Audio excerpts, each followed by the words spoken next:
ഈ സിനിമയിൽ ചില നടന്മാരുണ്ട്. അവർ ചെയ്തു വെച്ചിട്ടുള്ള കഥാപാത്രങ്ങളായിട്ടല്ലാതെ ഒരിക്കലും നമുക്കവരെ സങ്കല്പിക്കാൻ പറ്റില്ല. അവർ പേഴ്സണൽ ലൈഫിൽ എങ്ങനെയാണെന്നോ അവരുടെ സ്വഭാവം എങ്ങനെയാണെന്നോ ഒന്നും നമ്മൾ ചിന്തിക്കില്ല. പ്രത്യേകിച്ച് മലയാള സിനിമയിൽ വില്ലൻ വേഷം ചെയ്തിട്ടുള്ള ഒരുപാട് നടന്മാരുണ്ട്. ഈ ബ്രീഡ് ഓഫ് നടന്മാരിൽ എനിക്ക് ഏറ്റവും കൂടുതൽ പേടി തോന്നിയിട്ടുള്ള ഒരു നടനാണ് മേഘനാഥൻ.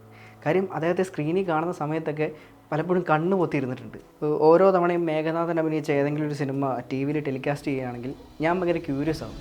കാരണം പുള്ളി വരുന്ന സീൻസ് ഏതെങ്കിലും ഉണ്ടെങ്കിൽ ഒന്നെങ്കിൽ എഴുന്നേറ്റ് പോകാം, അല്ലെങ്കിൽ കണ്ണ് പൊത്തിയിരിക്കാം എന്നുള്ളതായിരുന്നു ആ സമയത്തെ തോട്ട്. കാരണം പുള്ളി ചെയ്തിട്ടുള്ള ക്യാരക്ടേഴ്സ് എല്ലാം അത്തരത്തിലായിരുന്നു. ഭയങ്കര റൂത്ത്ലെസ് ആയിട്ടുള്ള, തീരെ കരുണയില്ലാത്ത ഭയങ്കരനായിട്ടുള്ള വില്ലൻ.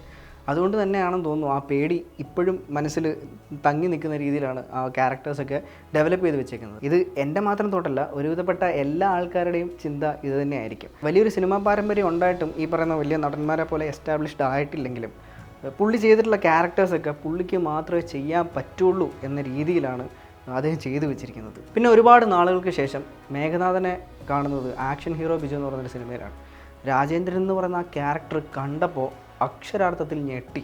കാര്യം നമ്മുടെ പുലിക്കുന്നിൽ അലക്സി, അതുപോലെ തിമ്മയ്യ പോലെയുള്ള ക്യാരക്ടറൊക്കെ ചെയ്ത മേഘനാഥന് ഇങ്ങനൊരു ക്യാരക്ടർ ചെയ്യാൻ പറ്റുമോ എന്നുള്ളൊരു ചിന്തയാണ് എനിക്ക് ആദ്യം വന്നത്. എസ്പെഷ്യലി ആ സീൻ അവസാനിക്കുമ്പോൾ കൊച്ചിനെ ഇങ്ങനെ ചേർത്ത് പിടിച്ചിട്ട് നമ്മുടെ നിവിൻ പോളിയുടെ ക്യാരക്ടറിനെ നോക്കി പുള്ളി കരയുന്നൊരു സീനുണ്ട്. ആ കരച്ചിൽ ഒരു ചിരിയിലൂടെയാണ് പുള്ളി കാണിച്ചേക്കുന്നത്.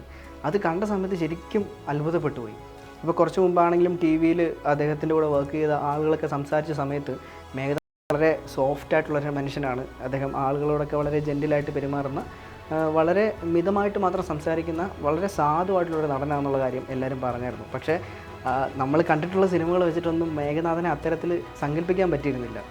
ഈ ആക്ഷൻ ഹീറോ ബിജു കഴിഞ്ഞതിന് ശേഷം പുള്ളി ചെയ്തിട്ടുള്ള സിനിമകളായ ഈ സൺഡേ ഹോളിഡേ, അതുപോലെ മുന്തിരിവള്ളികൾ തളിർക്കുമ്പോൾ, പിന്നെ കൂമൻ പോലുള്ള സിനിമകളിലൊക്കെ ഭയങ്കര പോസിറ്റീവായിട്ടുള്ള കഥാപാത്രങ്ങളാണ് പുള്ളി ചെയ്തിരിക്കുന്നത്. ഇന്ന് രാവിലെ മേഘനാഥൻ മരിച്ചുപോയെന്ന വാർത്ത കേട്ട സമയത്ത് ഞെട്ടലിനേക്കാൾ കൂടുതൽ വല്ലാത്തൊരു വിഷമമാണ് തോന്നിയത്. കാര്യം അദ്ദേഹത്തിന് ഇനിയും ഒരുപാട് നല്ല നല്ല ക്യാരക്ടേഴ്സ് പുൾ ഓഫ് ചെയ്യാൻ പറ്റുമായിരുന്നു. നല്ല നല്ല കഥാപാത്രങ്ങൾ മലയാളത്തിൽ സമ്മാനിക്കാൻ പറ്റുമായിരുന്നു. ഈ മലയാളത്തിലുള്ള മുൻനിരയിൽ അറിയപ്പെടുന്ന വേഴ്സറ്റൈലായിട്ടുള്ള നടന്മാരുടെ കൂട്ടത്തിൽ അറിയപ്പെടേണ്ട ഒരു പേരായിരുന്നു മേഘനാഥൻ. ശരിക്കും മേഘനാഥൻ എന്ന് പറയുന്ന ആ വ്യക്തിയുടെ, ആ കലാകാരൻ്റെ മരണം മലയാളം ഫിലിം ഇൻഡസ്ട്രിക്ക് ഒരിക്കലും നികത്താൻ പറ്റാത്തൊരു ഇടവ് തന്നെയാണ്.